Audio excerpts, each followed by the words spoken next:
Hey guys, it's Andrew from Cardinal Kia. In this video, I'm going to show you how to use your tire pressure monitoring system in the 2025 Kia Sorento. I have in front of me here an EX 2.5 turbo all-wheel drive in glacial white pearl. Let's get started. Okay, so to start us off, we are going to head into our instrument cluster there, and we're going to use these buttons on the right side of the steering wheel here to navigate through. The only one we're going to need this time is our menu button here. So I'm going to go ahead and press the menu button, and it's going to move over to the next icon. And then you'll see in the middle, we're on our tire pressure monitoring system screen. So right now it says drive to display. So it's not going to display the pressure per wheel until after we start driving. So next we're going to head into our infotainment screen here, pardon me, and we're going to enter setup.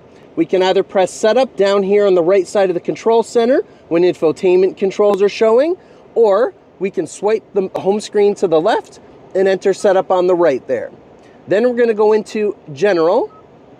On the left, we're going to scroll up a bit and go into units. And then from the middle, we'll scroll up and then you'll see tire pressure unit. So you can pick between pounds per square inch, kPa, which is kilopascals, forgive me if I'm saying that wrong, or bar. And whatever you have your unit selected, it will tell you each wheel's pressure in here again. And if you're driving and any of your wheels do get low, it will tell you which specific wheel is the one getting low, just to bring it to your attention because it probably needs to be filled up.